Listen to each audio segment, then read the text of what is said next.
Damos inicio, retomo estos aspectos que, digamos, de alguna manera ordenan o promueven la discusión.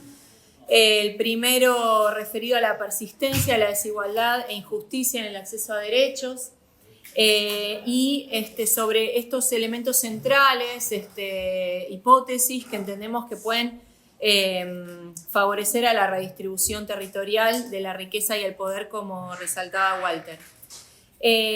Nos acompañan Iliana Miñaki, Martín Muñoz, Laura Holguín no pudo venir, Sebastián Tisera y Marian Santos.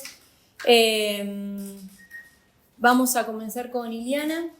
Me parece realmente relevante que estemos debatiendo estos temas y también me parece importante que hagamos en esta presencia una defensa de la universidad pública y, por supuesto, seguir adelante con la lucha.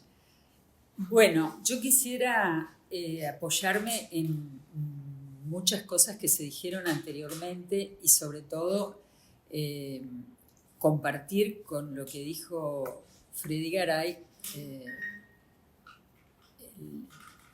el por qué un instrumento como el Decreto Ley 8912, que ha sido tan demonizado, me parece que debe ser también puesto en su contexto de formulación para entender los alcances que tuvo ese instrumento en el momento que se formuló y luego, en todo caso, para repensar su actualización, su modificación, también ver los contextos de aplicación. Como toda política pública, es muy importante situarnos en un contexto de formulación y en un contexto de aplicación, porque los instrumentos en sí no son ni buenos ni malos, dependen con qué objetivo lo usamos.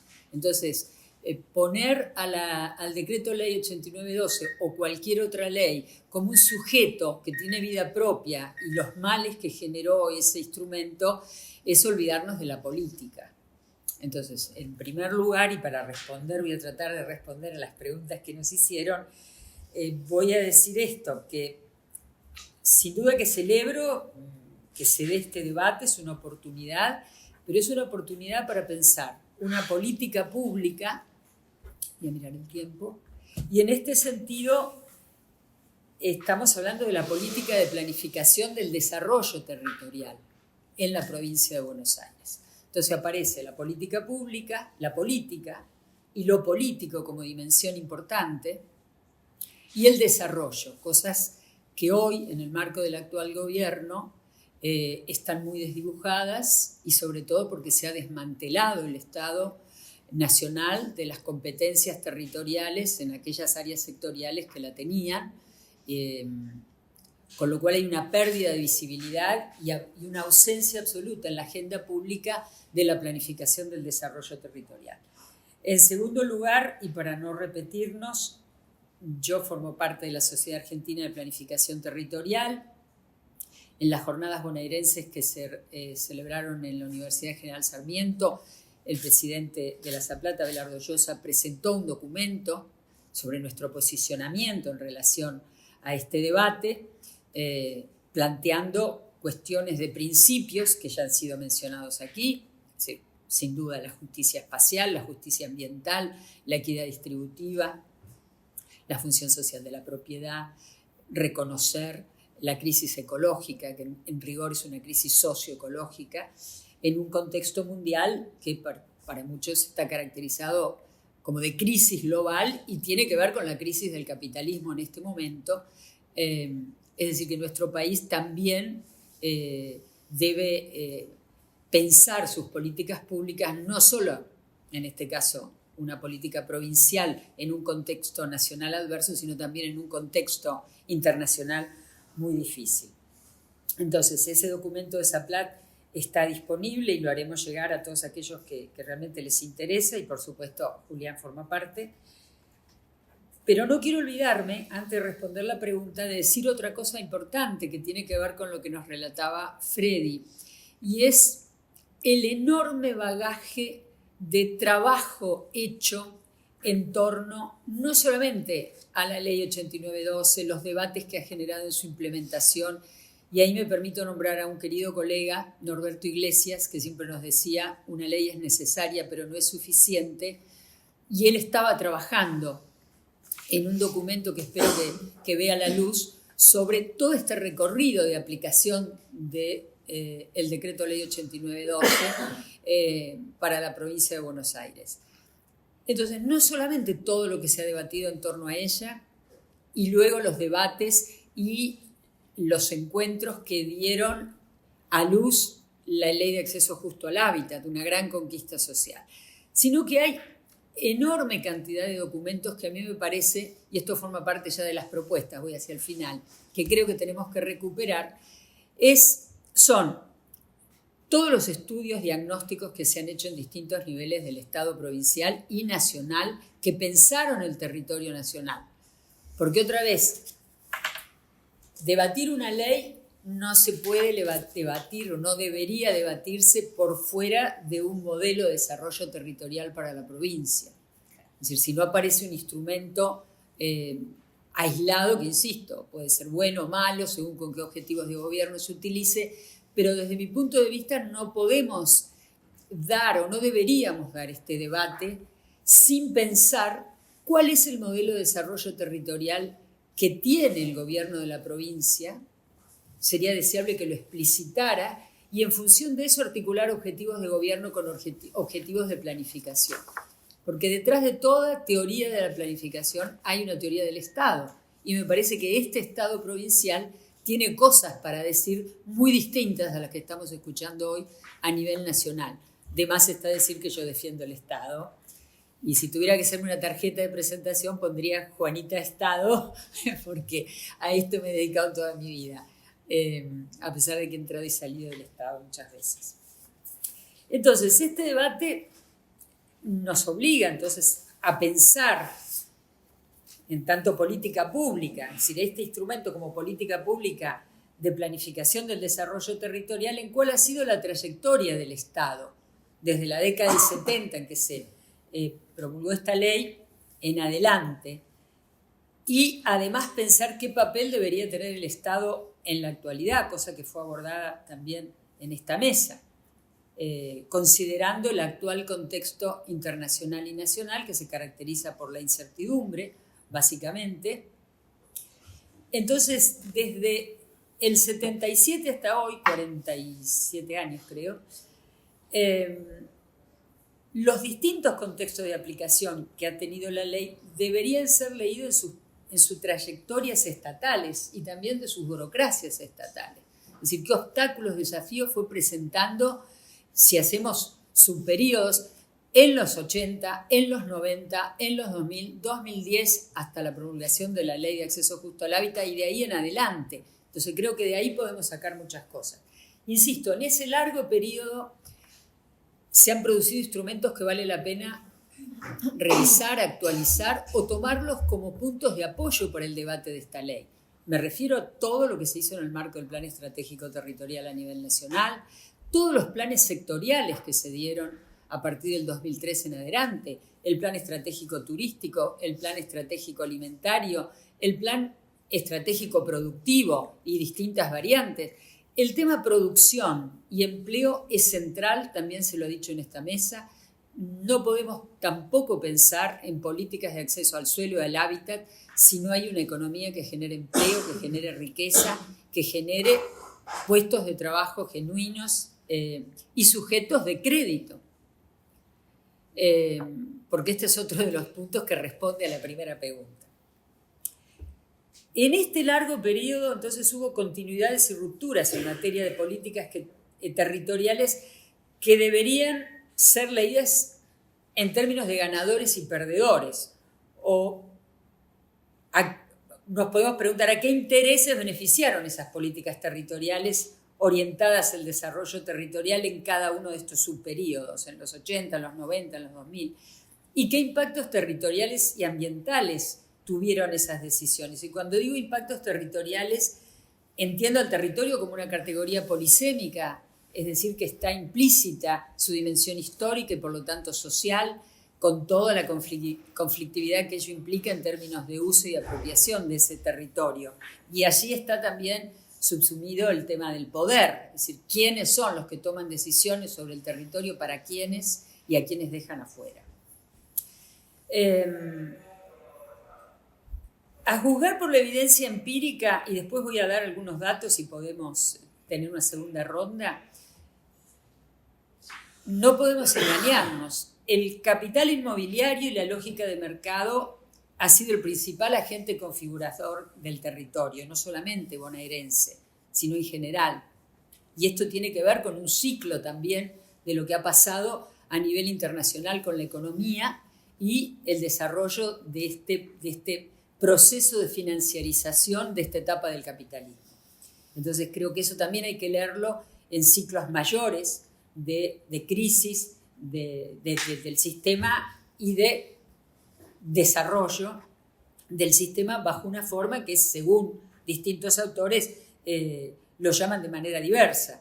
Pero hoy estamos inmersos en la cuarta revolución industrial, en el marco de una economía de la información y una economía digital, y en el marco de un capitalismo de plataformas. Entonces esto también nos lleva a pensar no solamente el Estado en este contexto, qué Estado, para quiénes, cómo debe ser ese Estado para ser eficiente y no ir detrás del capital, que insisto, creo que ha sido el principal configurador, sino que también tenemos que pensar que el otro gran actor configurador del territorio ha sido aquellos que no han estado atendidos por las políticas públicas de acceso al suelo y la vivienda, ni por el mercado. Entonces, esa doble dinámica de concentración de capital corporativo, produciendo distintos tipos de productos inmobiliarios, como bien lo mencionaba Freddy, particularmente barrios privados, y desde la lógica de la necesidad, los actores sociales que autoproducen su hábitat, ahí tenemos dos componentes importantes que tenemos que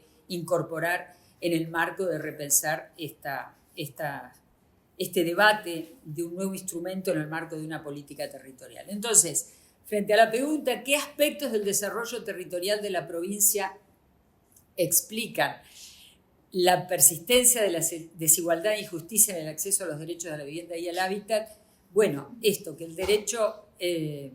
el desarrollo territorial no se puede analizar fuera del contexto político-económico, las crisis económicas recurrentes, sin duda, y falta de empleo, etcétera, falta de acceso al crédito, explica buena parte de este proceso. El deterioro del poder adquisitivo del salario, es decir, la relación del precio de mercado de un metro cuadrado de suelo de vivienda en relación al poder adquisitivo del salario, sabemos que se ha deteriorado. Así que digo, esto es uno de las grandes componentes que responden a esta pregunta. La otra cuestión tiene que ver con la ausencia o debilidad por parte de los gobiernos provinciales en muchos casos y municipales también en hacer cumplir las normas. Entonces no es que no hay normas o las normas no son buenas. En muchos casos lo que hay es laxitud en el cumplimiento de esas normas. Y el fenómeno de los barrios privados es un caso que merece particular atención, porque otra vez la falta de acceso al crédito y de políticas de vivienda sostenida, más allá de que ha habido políticas virtuosas, ha dejado también a una franja de sectores medios sin la posibilidad de acceso a la vivienda. Y ahí me voy a permitir decir algo que de alguna manera se corre de lo que habitualmente leemos en muchos estudios sobre los barrios privados. Es cierto que en muchos barrios privados viven los sectores medio altos o con mayor poder adquisitivo. Pero también hay una generación de barrios privados que ha generado productos inmobiliarios de acceso a un sector medio que tiene empleo formal y bajo la forma de grupos de ahorro o como si fueran cooperativas, han tenido la posibilidad de comprar un lote y un proyecto de vivienda que generalmente está en un catálogo, la vivienda con nombres diversos, y tiene un escenario de pago posible. Entonces digo, estas realidades también las tenemos que estudiar, porque si desde el Estado y desde en determinados momentos no hemos podido sostener, por los problemas macroeconómicos y de inflación que todos conocemos, políticas de acceso al crédito en relación al poder adquisitivo del salario, tenemos que ver qué políticas, aún viniendo del sector privado, y sobre el marco que la ley 8912 y el decreto 27 del 98 y otros han dado al desarrollo privado del hábitat. Entonces tenemos que tener cuidado con lo que sacamos, modificamos o ponemos del decreto ley 8912. También creo que en este sentido, como lo planteaba Freddy, hay articulados de la ley, sobre todo en los procesos de expansión urbana, y digo esto porque me ha tocado trabajar asistiendo a municipios en esto, bueno, ha dado un marco que tiene puntos bastante razonables. Por ejemplo, exigirle que haga un estudio regional de demanda, que demuestre que no tiene más del 30% de los lotes vacantes para habilitar un área de expansión. Entonces, todo esto me parece que merece ser revisado con cuidado. Insisto, apoyándose en mucho material de estudio y de diagnóstico territorial que tenemos, tanto a escala nacional como provincial. Freddy los mencionó, los lineamientos estratégicos metropolitanos, su actualización en 2017, los estudios que ha hecho el CIPEC sobre aglomerados metropolitanos, todo lo que se ha generado desde los programas de integración sociourbana y a escala nacional y provincial. Los avances que ha logrado también en el gobierno anterior el Programa Nacional de Suelo, con dificultades, y la puesta en marcha en muchos municipios de instrumentos de gestión del suelo. Es decir, yo no vería todo negro en este debate pensando que tenemos que empezar de cero, sino por el contrario, creo que hay mucho material diagnóstico y de antecedentes para apoyarnos en un debate que permita llevar adelante una política de desarrollo territorial a escala provincial. La segunda pregunta, que tiene que ver cuáles son los elementos centrales que resultan necesarios para que la planificación y gestión del hábitat y del territorio se constituya en un instrumento de redistribución territorial de la riqueza y el poder, lo primero que digo es voluntad política. Es decir, acá no hay magia. Nosotros podemos debatir enfoques, instrumentos, y en este sentido también digo, en este largo periodo han sucedido ha habido enormes debates en el ámbito académico y científico acerca de categorías de análisis como territorio, ambiente, como otro tipo de adjetivaciones que se han dado como ciudad dispersa, ciudad compacta, ciudad global, ciudad informacional.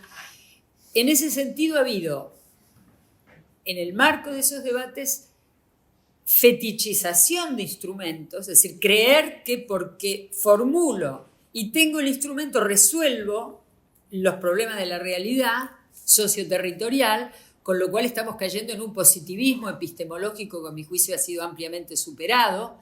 El espacio hoy y el territorio, cuando hablamos en términos de poder, es dinámico. El territorio expresa los intereses de los distintos actores en pugna por el uso y apropiación del territorio. Entonces tenemos que verlo, el territorio, en esa dimensión histórica, dinámica, como medio y como recurso estratégico para el desarrollo. También en el marco de esos debates ha habido una suerte de evangelización de enfoques. Es decir, el que no hacía planes estratégicos no iba a lograr nada.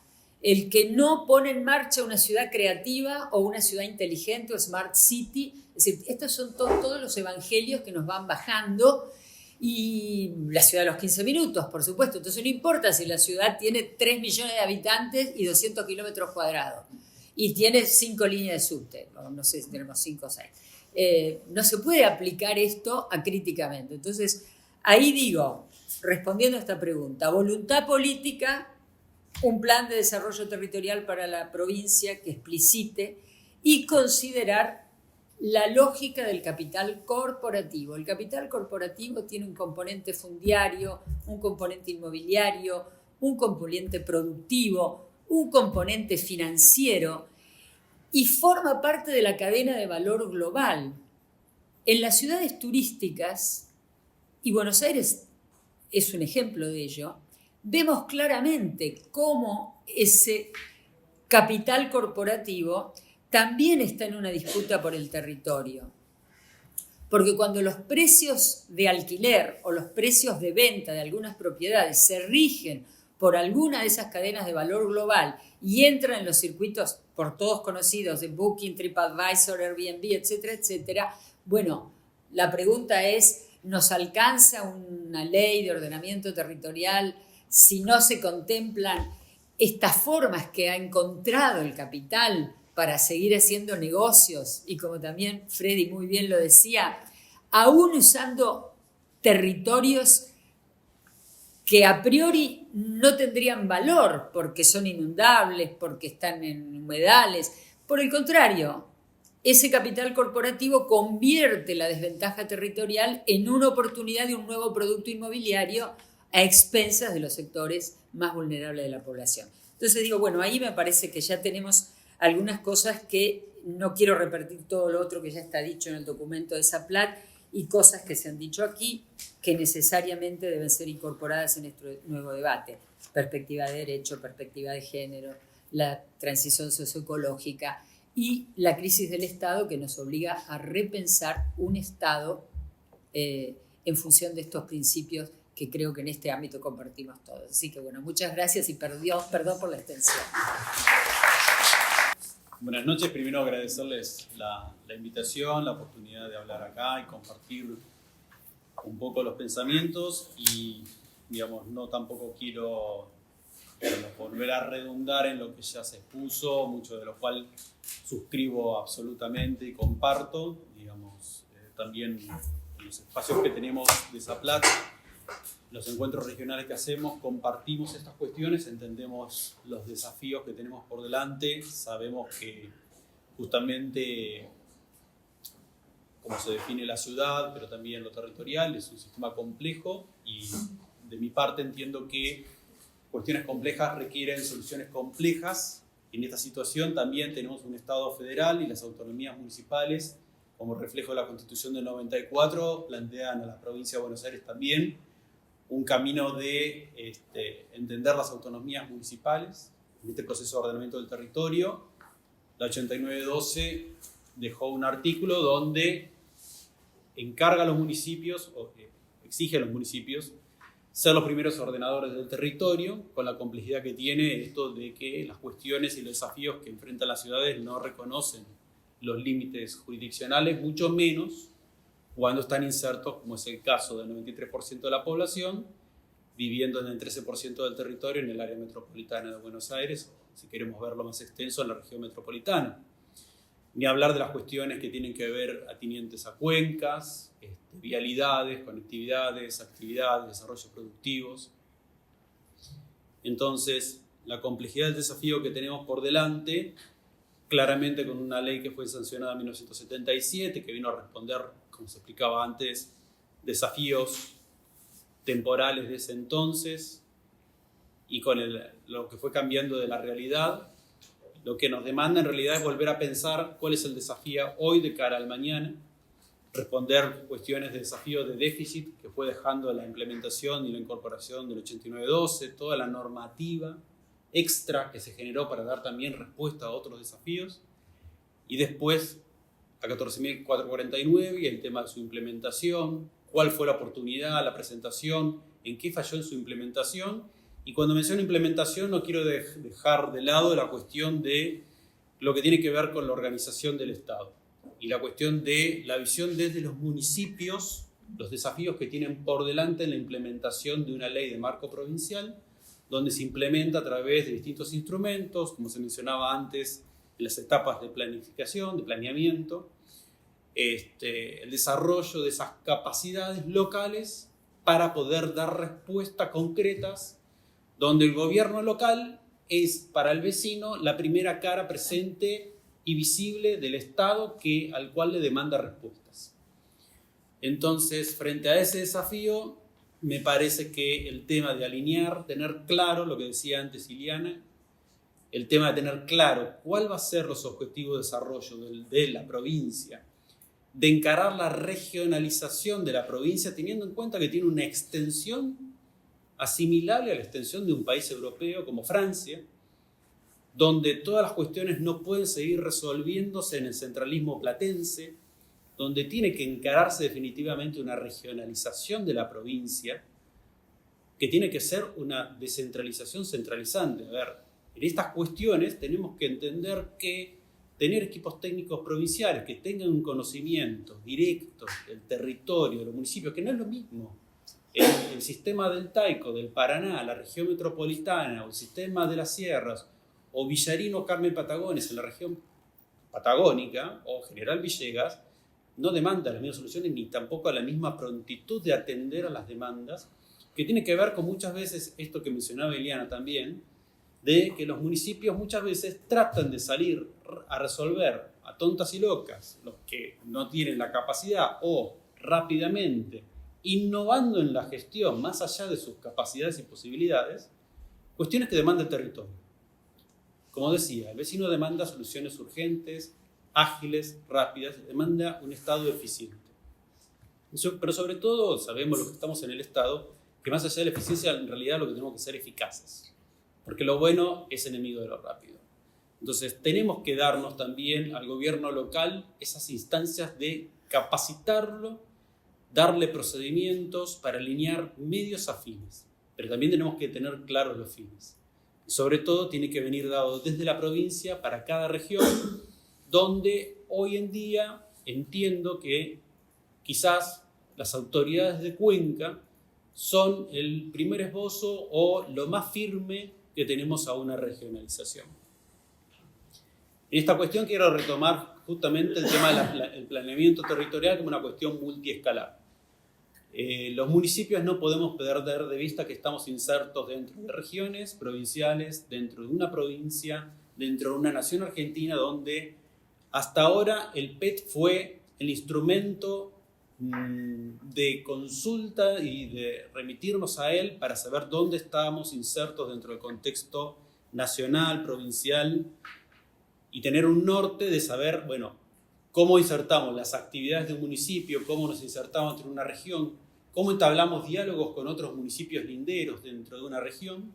En esto quiero rescatar yo desde San Miguel el rol que tuvo en su momento Comirrec, con ciertos funcionarios que permitían unas reuniones periódicas de Cuenca Alta, Media, Baja, y nos encontrábamos ahí los distintos funcionarios municipales que podíamos articular, ponernos en contacto, establecer relaciones que trascendían incluso lo que pudiera ser a primera vista una cuestión meramente ambiental.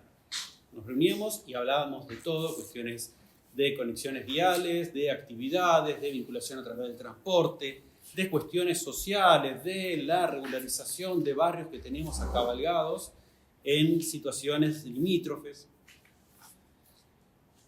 donde esto también, bueno, demanda también de la provincia la agilidad en poder atender eso. Después otra cuestión, que el desafío de la cuestión de la gestión local tiene que ver con esto de la pluralidad de voces de los actores.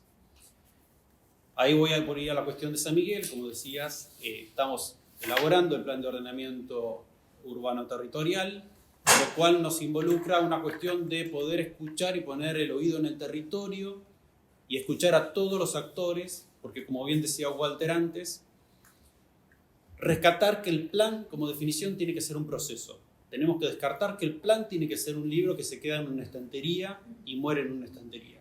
Tiene que ser un proceso activo, recursivo, iterativo, donde la comunidad participe activamente, tanto en su formulación, como en su seguimiento, como en la cuestión de poder arbitrar los medios en tiempo y forma para poder atender a las mutaciones propias de la realidad, que se van a dar de por sí. La realidad muta porque es por definición muta.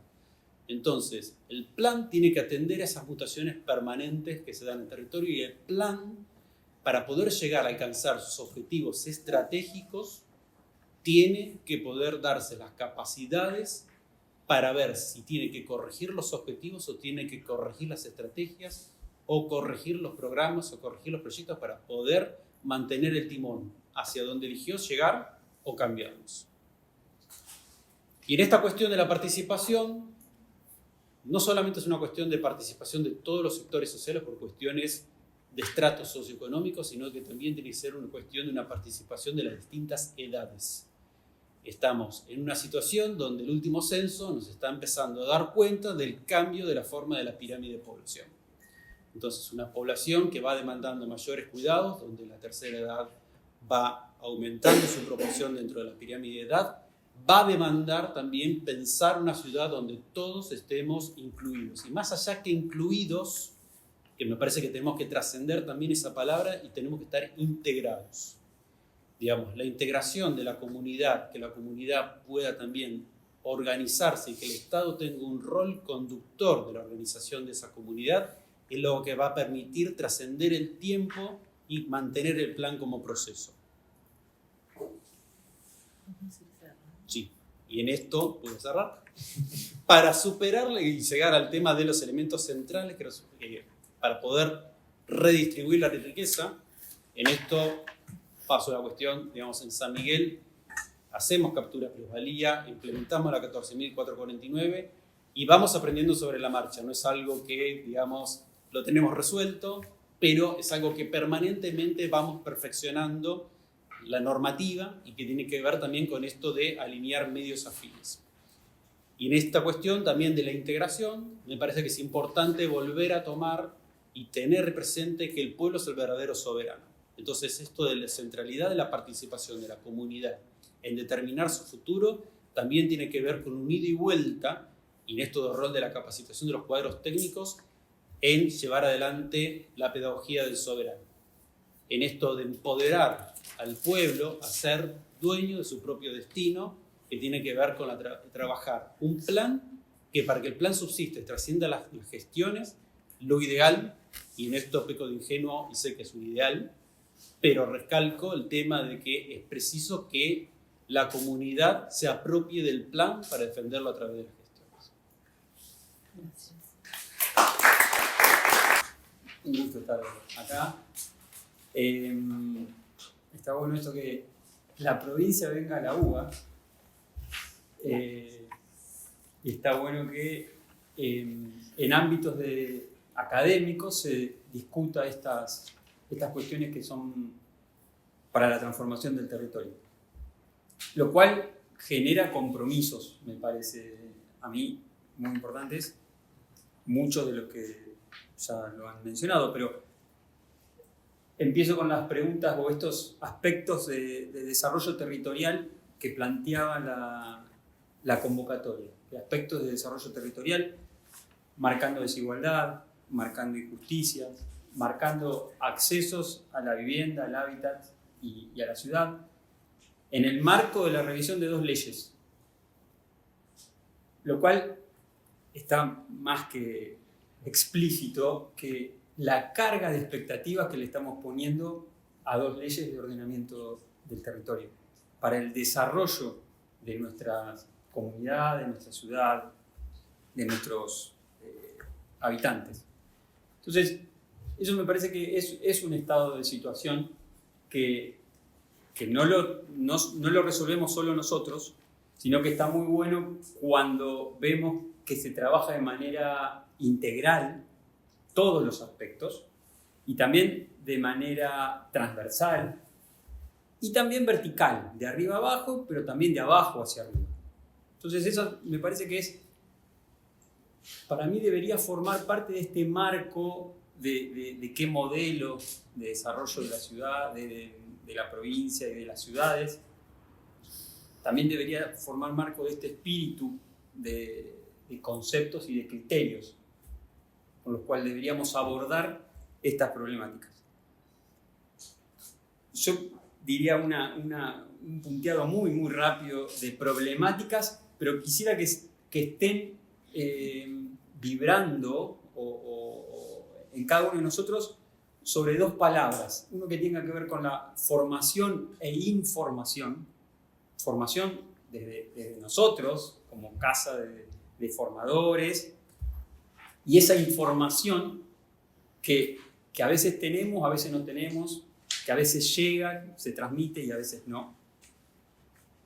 Y por el cumplimiento e incumplimiento. Porque también estas leyes potentes con sus enormes luces y algunas cuestiones o muchas cuestiones que le pueden faltar, en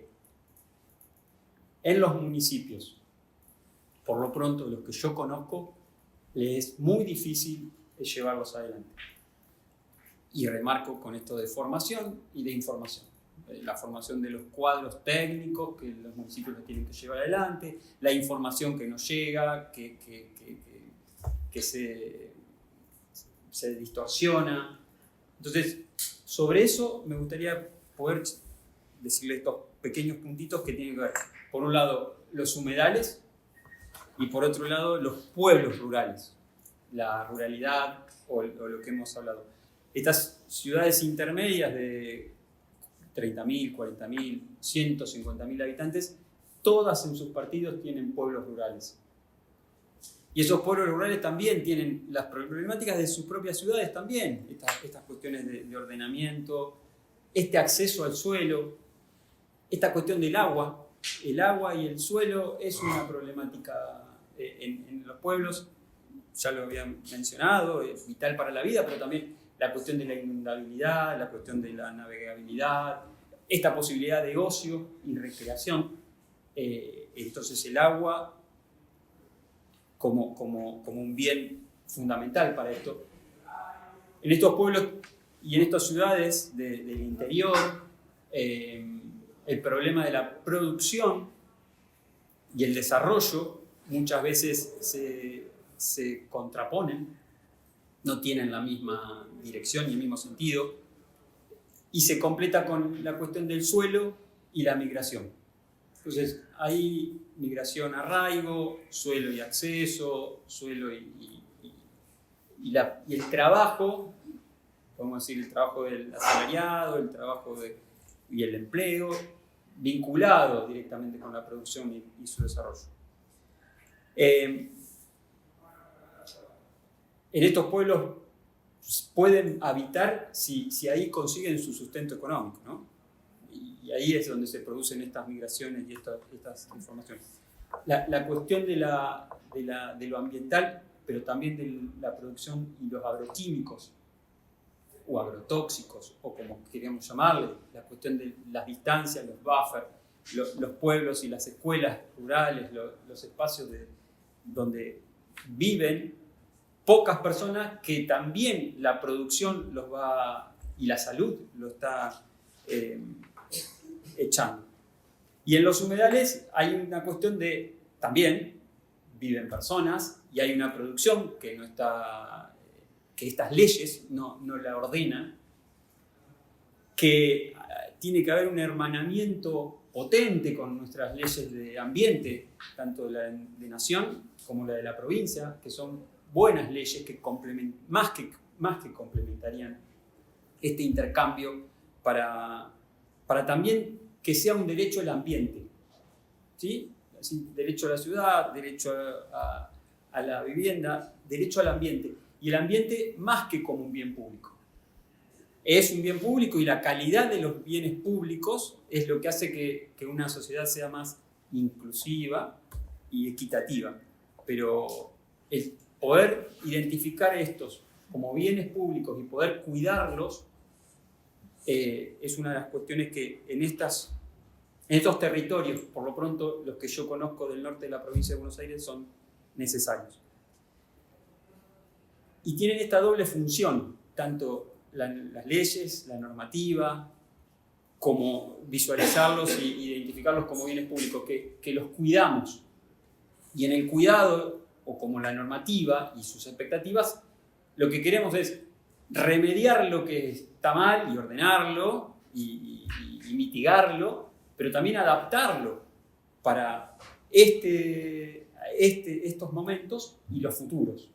Entonces, nos parece importante la inclusión de los cambios climáticos y este nuevo paradigma que podemos ir desarrollando a través de esto, de cómo informamos, de cómo nos formamos, de cómo se toman las decisiones, de la importancia de generar conocimiento y ese conocimiento que pueda ser difundido y divulgado esta cuestión de, podemos llamarle divulgadores, militancia, pero a través de grupos, no de manera individual. Y bueno, esto es un espacio que forma parte de un grupo y de un colectivo, y esa es la manera, me parece, para poder transmitir este conocimiento y poder generar estas transformaciones.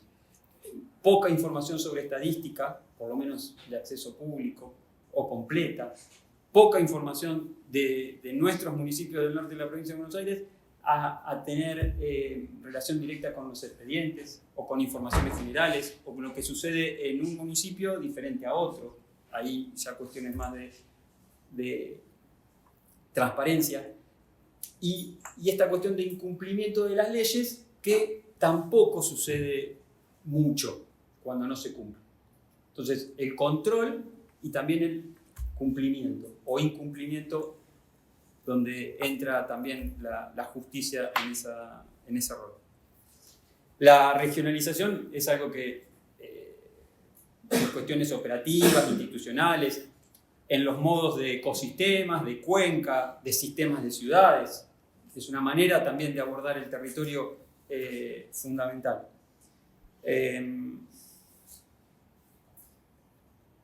Bueno, estas son las cosas que para mí, por lo pronto, de lo que conozco y puedo compartir con ustedes, vemos el norte de la provincia.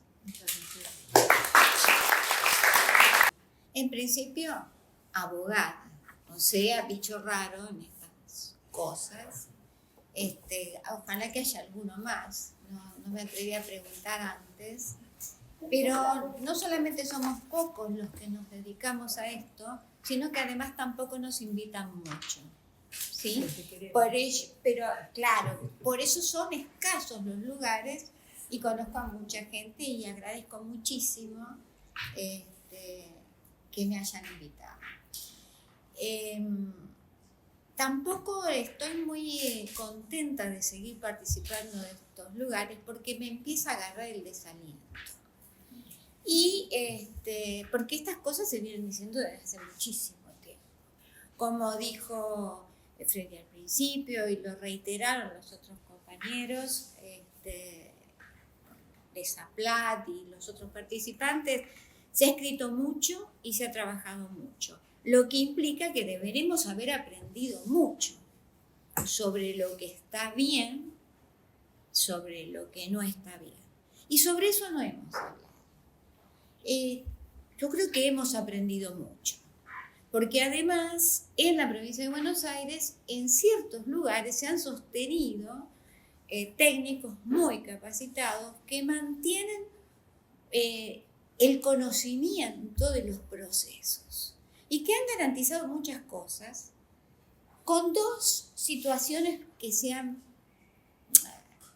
corroborado y que sin hacer ponderaciones ni críticas, que no está dentro de mí decirlas, porque no está dentro de mi alcance tampoco modificarlas, es que nunca se jerarquizó el área de planeamiento, planificación o ordenamiento territorial en la provincia, siempre fue una dirección, ¿sí? Una dirección general, una dirección. También podemos decir que la Dirección General de Escuelas es el Ministerio de Educación de la provincia y funciona, ¿no es cierto? Sí, no siempre la jerarquización garantiza, pero da una idea si hay una política pública reconocida por un gobierno que atiende determinado tema con la entidad que uno supone que debería tener. Son como datos, es decir, que si uno tiene un tablero se van encendiendo algunas lucecitas. Unas son verdes, otras son amarillas.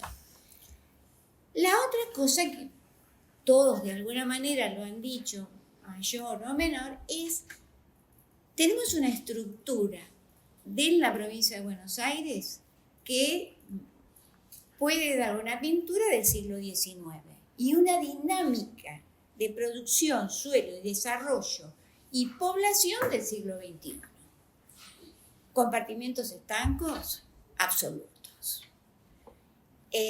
Una modificación de competencias sacadas entre un inciso de un renglón y medio, de un ministerio al otro, con cada ley de ministerio que se aprueba cada 4 años. Esa, irrupción permanente de modificaciones hace de por sí, naturalmente, que no sea sencillo aprobar algo o coordinar algo. Y una gran resistencia en los espacios legales de cada área de la provincia, pero particularmente de los municipios, y ahora voy a retomar lo de los municipios, respecto a cualquier innovación. Toda cosa que sea innovación, derecho de superficie. ¿Hay jurisprudencia? Hagamos un consorcio para aunar los tipos, usos, morfologías a los lados de una nueva ruta provincial que va a unir 5 municipios. Ándate a armar el consorcio. Anda a hablar con el Tribunal de Cuentas, ¿sí? Y con cada dirección de asuntos legales de los municipios, ¿sí? Por otro lado, somos una provincia con municipios colindantes. Los municipios colindantes hacen que esa autonomía sobre el desarrollo, procesos que se producen en los municipios, tengan una relevancia que no tienen otros tipos de geográficos de municipios no colindantes. A ver, yo no formo parte hoy, gracias a Dios, ya de ningún staff. Nunca voy a hablar mal del Estado. Algo que no se dice. El Estado es el único actor con competencia exclusiva y excluyente para el ordenamiento territorial. Las provincias no han delegado a la nación la competencia del ordenamiento territorial. No la han delegado, así como no han delegado la competencia sobre los recursos naturales. Entonces, en una provincia que, como decían acá algunos compañeros, con las dimensiones que tenemos, pero no solamente las dimensiones, porque en La Pampa sería menos difícil estas dimensiones, con la diversidad del territorio que nosotros tenemos una sola ley orgánica de las municipales que le dice lo que no puede hacer y lo que puede hacer a Tandil, a Mar del Plata y a San Martín. ¿Sí? Tenemos una ley de ordenamiento territorial que se basó en tener mejores ciudades, pero que la informalidad jamás la abordó. Tenemos una absoluta creatividad en cada uno de los municipios para aprobar los pH más o menos como se pueda. ¿Sí? Cuando después empezamos a hablar que se tiene bonito, se ha construido, se tiene dibujadito, si no... En ese contexto, por eso yo digo, la dimensión jurídica es la dimensión institucional de una política pública. Y si una política pública no aborda todo eso, y un intendente tiene que hacer todos los kilómetros que tenga que hacer y dedicar en su agenda para sentarse en un pasillo de la provincia, para cambiar la morfología, uso, destino de 10 manzanas de su territorio, estamos mal. ¿Sí? Y eso que estamos avanzando, porque hasta hace muy poco tiempo, en años, la convalidación técnica de la DPDTU ahora o de la DOU antes salía por decreto del gobernador, muchachos, por favor. ¿Sí? Entonces, si esa magnitud de complejidad institucional, de compartimientos estancos, donde, cosas que reconozco, la DOU siempre tuvo gente que sabía y que ponía bastante esfuerzo, malos sueldos, sin espacios, sin recursos técnicos adecuados, y los municipios con lo que podíamos. Ustedes piensen, en los 89 al 2000, no sé qué, los municipios llegaron a tener secretarías de planificación, ¿sí? De planeamiento, secretarías. Se le dio al tema una jerarquía institucional, ¿sí? con el tiempo, todas son direcciones y todas en general están dentro de la Secretaría de Obra Pública. Catastro, que es la herramienta con que la planificación podría mover un cachito, lo absorbió Hacienda. ¿Por qué? Y porque sabe cómo sacarle plata.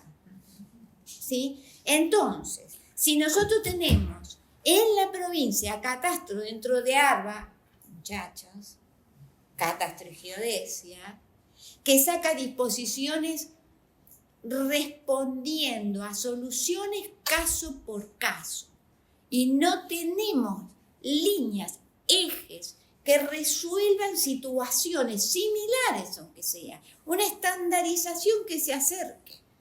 Bueno, entonces los desafíos me parece que serán hacer una ley que responda a un territorio diverso, ¿sí? Que reconozca capacidades, incluso puede reconocer capacidades a los municipios en tanto y en cuanto demuestren que han jerarquizado el tema y que le ponen las capacidades técnicas adecuadas. Una vez demostrado, le tiene que delegar. Si piensan seguir concentrando todo en una oficinita con 3 cosas, en un piso de un edificio que tiene un árbol saliendo de una grieta en el frente,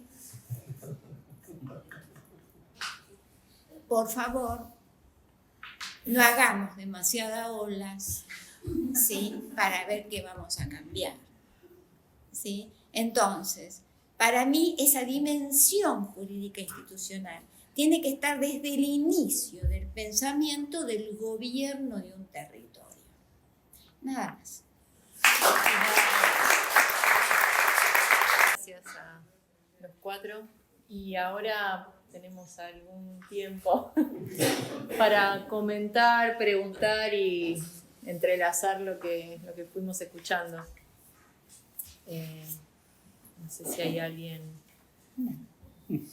anotado, anotada. En muchos de los discursos ha aparecido una dependencia de lo macro, ¿no? Del orden macroeconómico, profesional, y bueno, dentro de este proyecto de país actual es imposible planificar, etcétera, etcétera. Estoy resumiendo de forma muy simple, muy berreta. Y pareciera, aunque no es el espíritu de lo que se ha dicho, que hasta que no se transforme esa cuestión macro no puedo operar en nada de lo micro. Cuando todos sabemos que todos cotidianamente encontramos maneras de surfear y de encontrar alternativas. Entonces, el tema sería si podemos hacer un atlas de instrumentos, un listado de instrumentos o de estrategias alternativas para el mientras tanto. Porque aparte también parece que bueno, en algún momento se va a producir un cataclismo, un terremoto, va a haber un tsunami y entonces todo se va a transformar y como decíamos ayer. Descontando que, como decíamos ayer, tampoco estaba demasiado bien, ¿no? Entonces, bueno, por eso insisto, por ahí es muy vasto, ¿cuáles serían algunas pistas de instrumentos o herramientas para este mientras tanto? Sí, bueno, hay un tema que aparece y que me parece que hay que tratar, es el tema de la regionalización. Y ahí aparece, disculpen, pero una tara, que es pensar una regionalización respetando los límites provinciales. Si parece que toda la regionalización es pensando el límite de la provincia de Buenos Aires para adentro.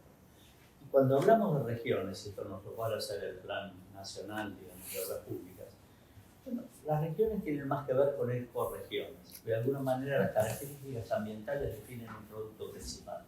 El producto principal define una economía. Y hoy, el norte de la provincia de Buenos Aires, el sur de Córdoba y el sur de Santa Fe, mal que nos pese, constituyen una misma región. Y el sistema de ciudades que se conforma ahí es un sistema de ciudades unificado. Y la problemática de esas ciudades tiene más que ver entre sí que la discusión si la zona de la cordillera de Tandil o la zona del sur de la provincia de Buenos Aires alrededor de Bahía Blanca. Es decir, y digo esto porque voy a entrar en otro tema que es el primo hermano, mellizo de que el área metropolitana de Buenos Aires constituye en sí una región y que tiene 2 distritos, 2 jurisdicciones, 2 provincias. O sea, cuando queremos entrar en estos temas nos encontramos con el tema de la regionalización en serio. Y lo que aparece ahí es una pregunta que es, ¿quién representa el interés nacional? Si lo representa necesariamente el Estado Nacional o hay un federalismo de regiones, es decir, de entidades que piensen, digamos, la realidad de una región, pero como una región económica, social, ambiental, digamos, más o menos integrada. Por ejemplo, recién se mencionó los comités de cuenca, ¿no? Yo creo que es un buen ejemplo, porque, digamos, normalmente lo que se debate en este momento, y me parece que es importante, es la diferencia entre competencia o colaboración. Es decir, paradójicamente la palabra colaboración estoy viendo que el Estado Nacional se le está apropiando, digamos, y que le va a dar un carácter jodido. Pero, digamos, creo que parece realmente la pregunta, porque estamos entre provincias y ciudades que compiten, y por ahí no vamos a llegar nunca a buen destino. Es decir, si no se definen solidariamente digamos, cuestiones comunes, digamos, va a ser difícil encarar esta cuestión. Y nosotros en este sentido mirábamos, bueno, siempre aparece esta desproporción entre el área metropolitana de Buenos Aires, Córdoba y Rosario, que de alguna manera son también áreas metropolitanas que tienen un cierto nivel de autonomía, aunque muy inserta dentro de la región de la zona núcleo, digamos. Pero, digamos, con un dato que hay que ver, es decir, el puerto Rosario hoy es el puerto más importante del país.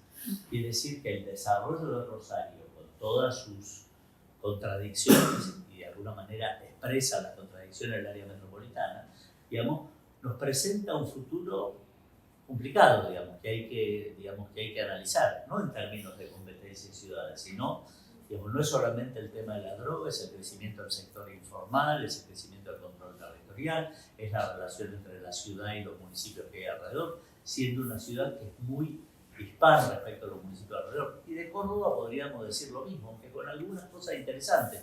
Por ejemplo, que estas empresas que prestan a crédito urbanizaciones en Córdoba explotan, digamos, son un éxito. ¿No? Pero dicen, ¿por qué en Córdoba son un éxito, acá no?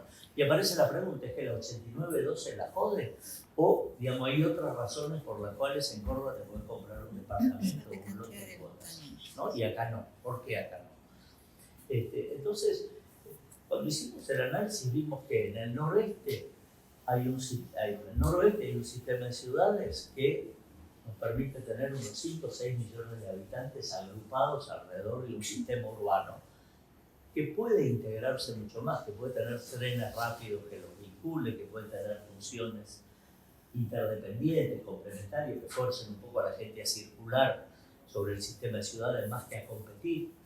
Lo mismo podemos decir en el noreste, y ahí nos encontramos con otra novedad, que el sistema de ciudades, digamos, integra Resistencia, Corrientes, Posadas, pero también Puerto Iguazú, Foz de Iguazú, Asunción, Ciudad del Este, es decir, traspasa la frontera, y el Cuyo parecido.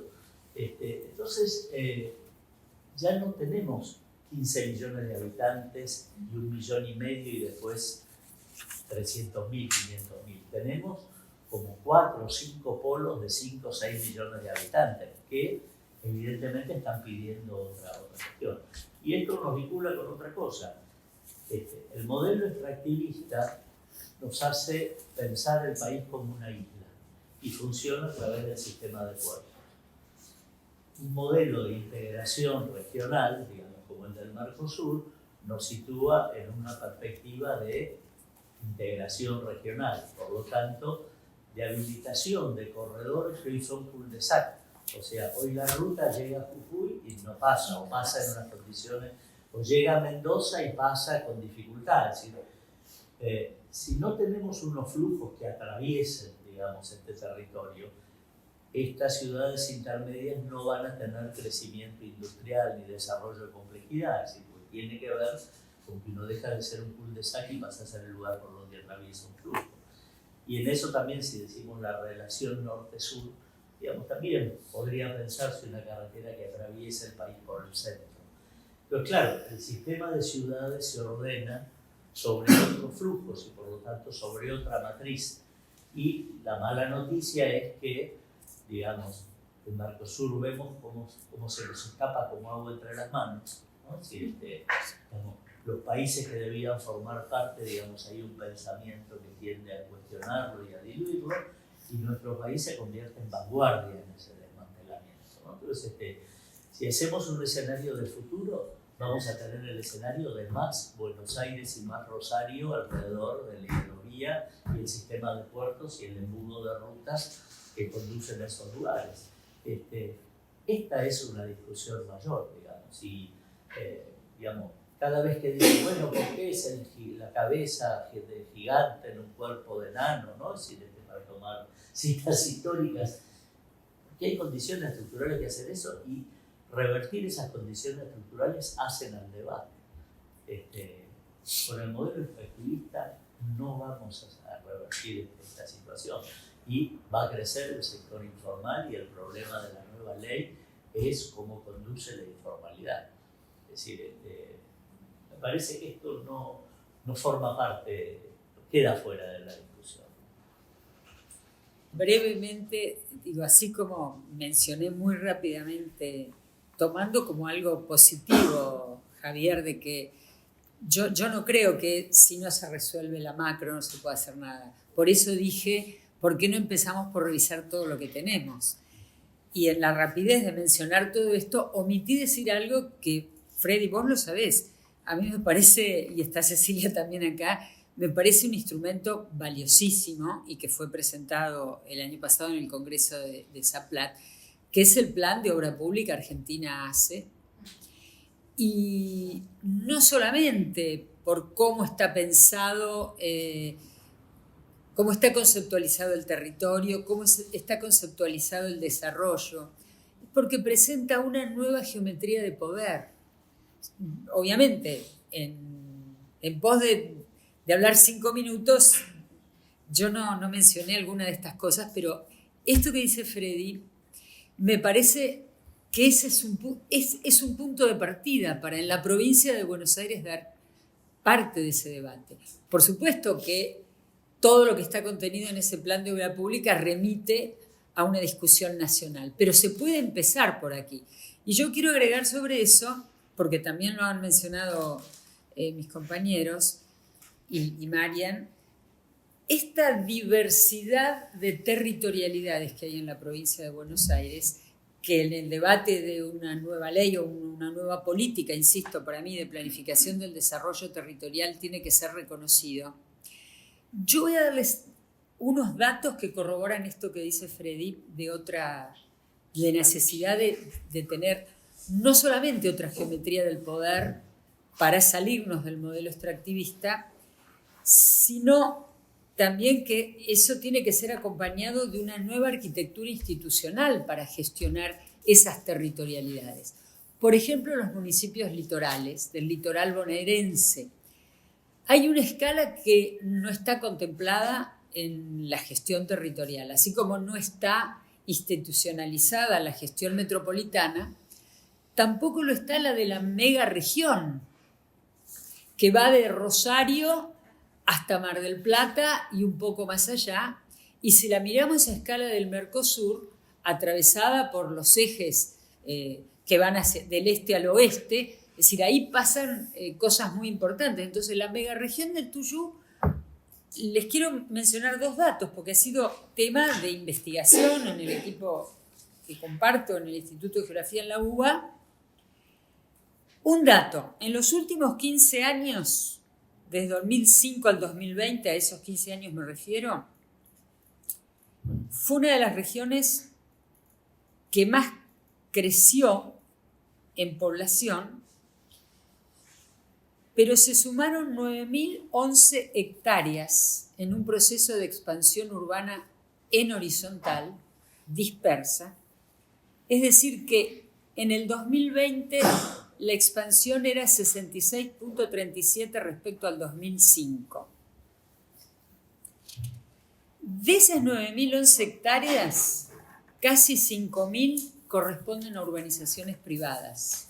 Me estoy refiriendo a un territorio litoral, a un ambiente frágil, vulnerable.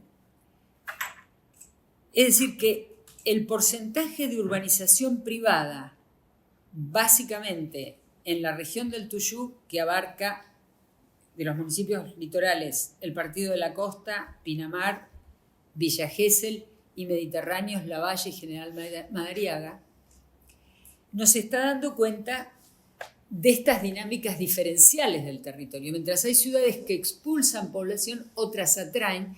Y la otra cosa importante es que en la pandemia también se empezó a consolidar un tipo de funcionalidad intermunicipal que tiene que ser reconocida en un debate como este.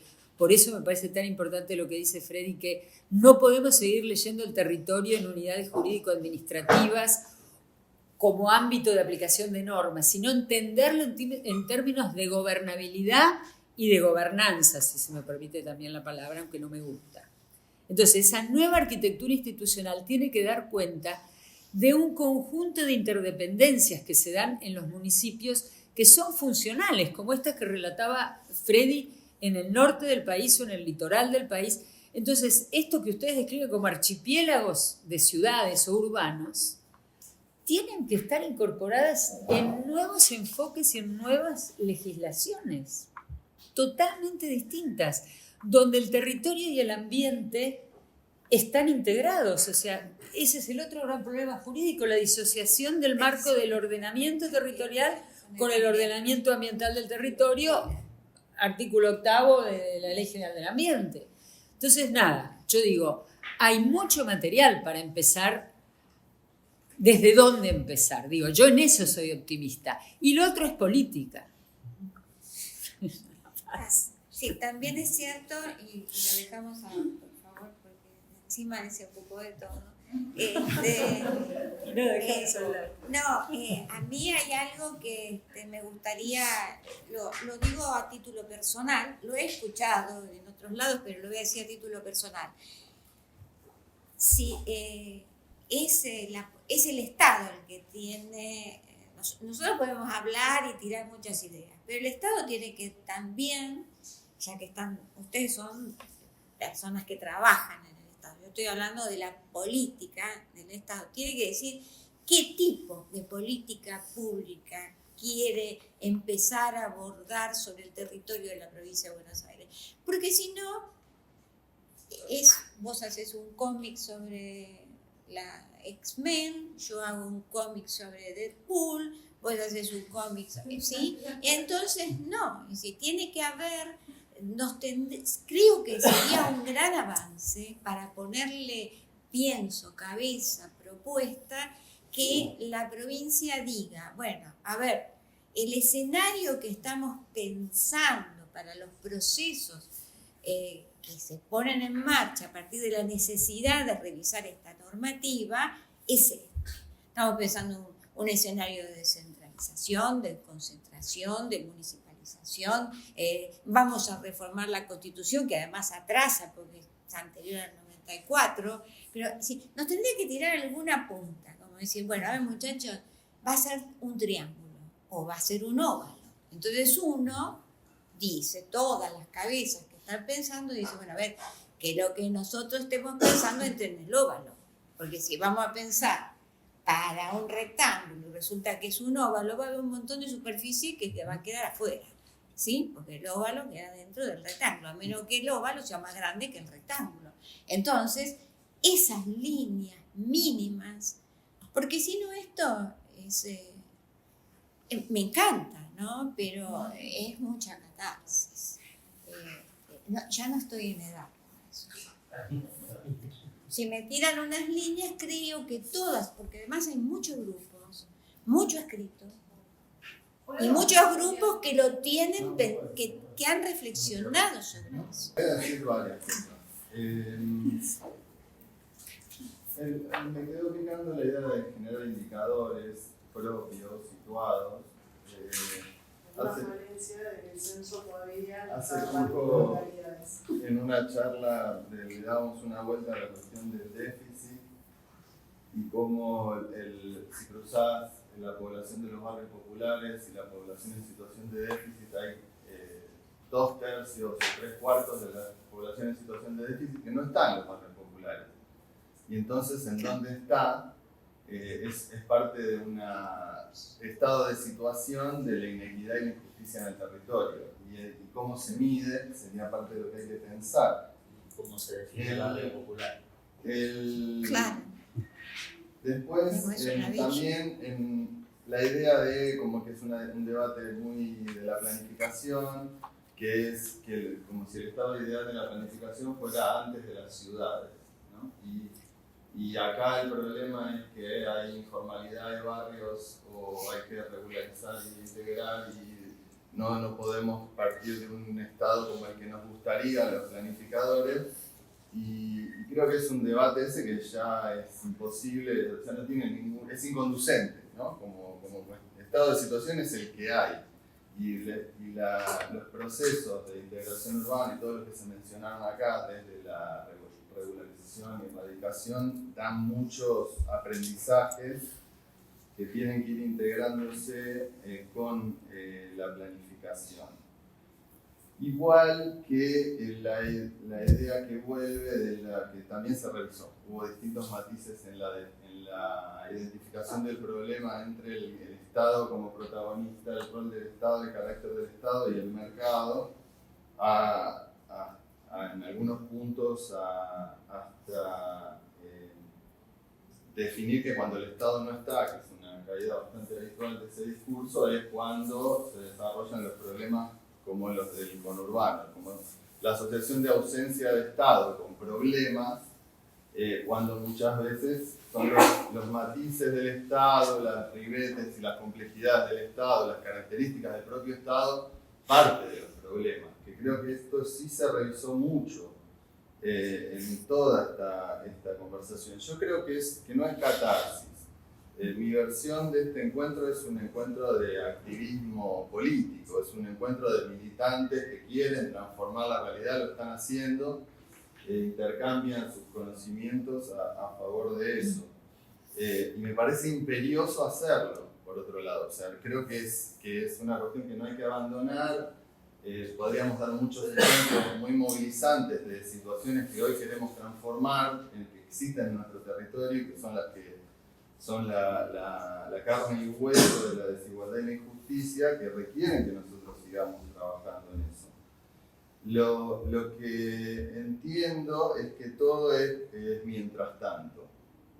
Todo esto es como un aprendizaje histórico, ¿no? De las primeras perspectivas revolucionarias hasta hoy, no hay fin de la historia, ni por la consagración del comunismo a nivel universal, ni por el fin del comunismo a nivel universal. Entonces todo es mientras tanto, ¿no? Y también eso a veces imposibilita, si uno piensa no puedo trabajar en este barrio si no pienso en la ciudad, no puedo trabajar en la ciudad si no pienso en las regiones, y estas relaciones se vuelven contra nosotros. Digo, en eso hay que operar cada vez y todo el tiempo, manejando las relaciones de escalas y dimensiones que podamos, de la mejor manera posible. Y creo que ese es el otro gran punto que atravesó mucho de las conversaciones de hoy, que es el manejo de las relaciones.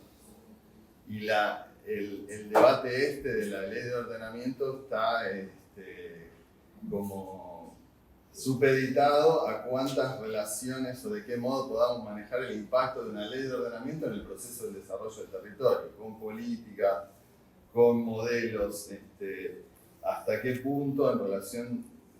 Bueno, Ileana recién cuando hablaba de la producción capitalista y el capital inmobiliario como principal configurador del territorio, la condición extractivista del modelo actual que traía Freddy, el capitalismo financiero actual, de plataformas actual, todo eso está en todas las escalas y en todas las dimensiones.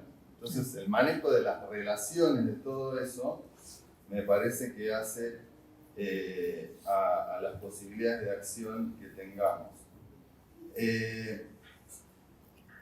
Creo que hasta ahí, porque tengo otro montón de cosas, pero hablamos todos un montón. Hay como unos ejes transversales que tienen que ver con revertir condiciones estructurales del modelo extractivista, incorporar una perspectiva ambiental y de género y con una mirada integrada con otras leyes, como en términos generales, sacamos 5 y luego un último punto, el sexto, que agregó Freddy en el último minuto. Partimos por, se repitió casi con todos los oradores, la regionalización del entendimiento del territorio y por ende la territorialización de la norma, con fomento de órganos intermedios de construcción de lógicas de ordenamiento de municipios con problemas comunes. La regionalización no debería respetar los límites políticos, sino los ambientales que definen en la medida de una región económica, recoger el guante que representa el Estado del interés nacional y colaboración y no competencia de ciudades, reconocer la diversidad de territorios, sectores y necesidades. Como gran primer eje, entonces la regionalización. Segundo eje, la actualización del glosario e indicadores, la cuantificación de indicadores más allá del tamaño de parcela, muy conciso, inclusión de indicadores de dispositivos de oportunidad, definición actualizada de productos y actores productores del hábitat, sin hacer tabla rasa, sino recogiendo todos los antecedentes y lo aprendido y planificado sobre la ciudad existente. El tercer eje es la inclusión del ordenamiento de las variables económicas, esto que decía Javi recién, como índice de empleo, el acceso a crédito de los sectores populares y trabajadores, la factibilidad económica de los desarrollos y el crecimiento de las ciudades, y la recopilación de atlas de instrumentos y estrategias transitorias para cambiar el temporal de variables económicas. Mientras tanto, digamos, podemos entender estas condiciones económicas que atraviesan el ordenamiento territorial, pero mientras tanto igual seguimos operando. Un cuarto eje, consolidar la baja densidad, esto que hablaba Ceci, de la consolidación de áreas intersticiales, de localidades de baja densidad con oportunidades de arraigo y integración del crecimiento de las zonas más densas, con alto déficit. El quinto eje, respecto de las condiciones del aporte de Mariano sobre el diseño de la estructura de gobierno, la arquitectura institucional, revisar la jerarquía de áreas de planeamiento de la provincia y los municipios y la mirada integrada con otras leyes complementarias, como las humedales y el que incluyan el derecho al ambiente y el rol del Estado. Y le agregaría el tema de los municipios, si te parece. La jerarquía de áreas de planeamiento en la provincia y los municipios, ¿cuál de? Sí, la autonomía municipal para resolver en alguna escala los temas territoriales.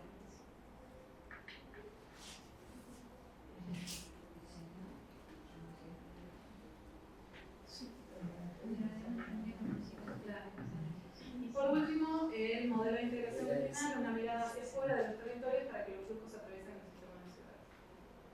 Eso es como de una manera muy temática, ¿no? Los grandes ejes que se fueron discutiendo y que se repetían como aporte para lo que pedías como consigna, 2 o 3 lineamientos, tenemos 6, es un gran avance.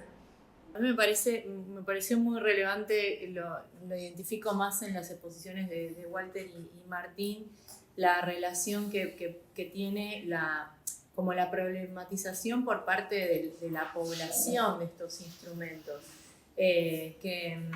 O sea, cómo aparecen, además de la identificación de estas desigualdades en el déficit y en la caracterización territorial, cómo aparece en la micropolítica o en esas microespacialidades una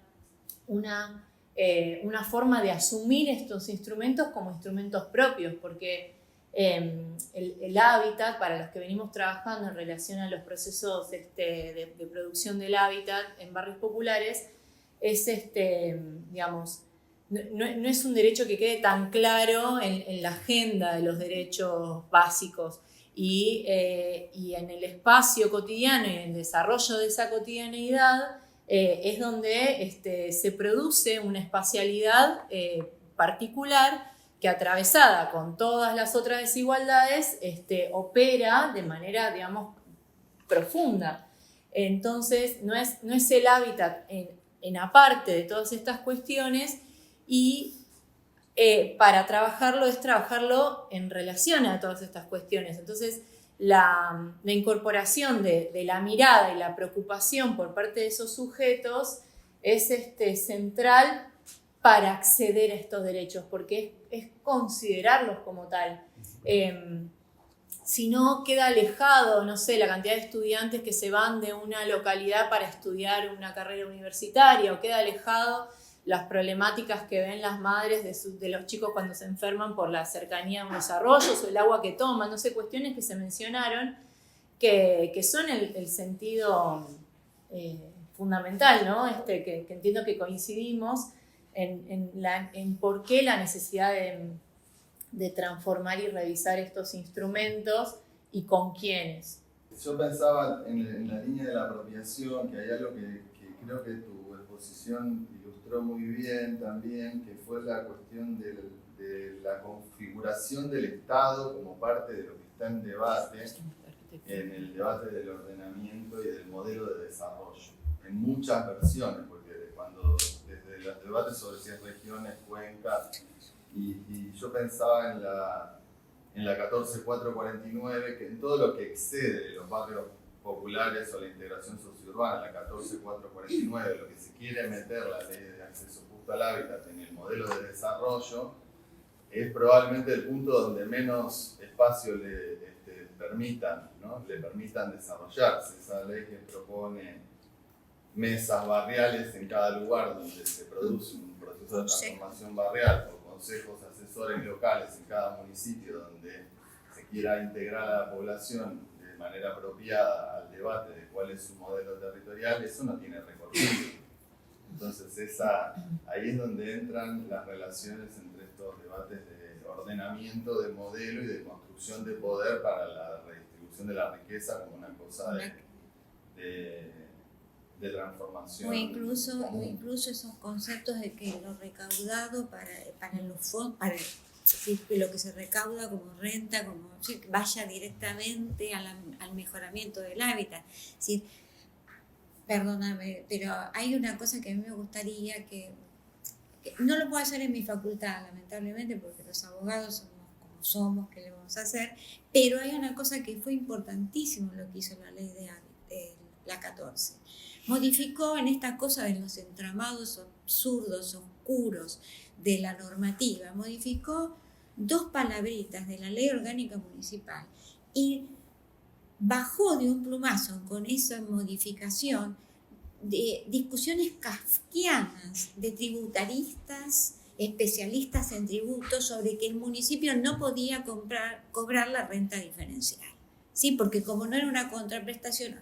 Ahora fíjense, esas batallas que se lograron modificando en una ley que tampoco logramos que se reglamentara adecuadamente, o sea, me darás la derecha con eso, porque también es política, reglamentar la ley, asignar las competencias, establecer los alcances, obligar a ARBA que entienda que una parcela, de acuerdo a las condiciones de la 14, no es la misma que la de la 8912, ¿sí? Son esas pequeñas cosas que no logramos sacarle el jugo, como la asociación de municipios. Asociemos, ¿no? 2 municipios y vayamos juntos a la provincia a ver qué nos dice el funcionario a cargo. ¿Viste? Hay muchas cosas en el mientras tanto que nosotros podríamos militar con las cosas que tenemos. ¿Sí? Sí. Esos consejos de barrio. ¿Sí? La 14, sí, hay muchísimos municipios que ni se han adherido. ¿Sí? O sea, que uno dice, ¿se tiene que adherir? Bueno, en cuanto a lo que modifica el 8912, no, porque le cae, porque la provincia tiene la manija y lo va a obligar. Pero respecto a la participación y respecto a los sectores informales de la ciudad, porque toda se trabaja y se propone para la formalidad, pero la parte informal sigue sin tener salida y crea un mercado que termina impactando sobre el mercado formal.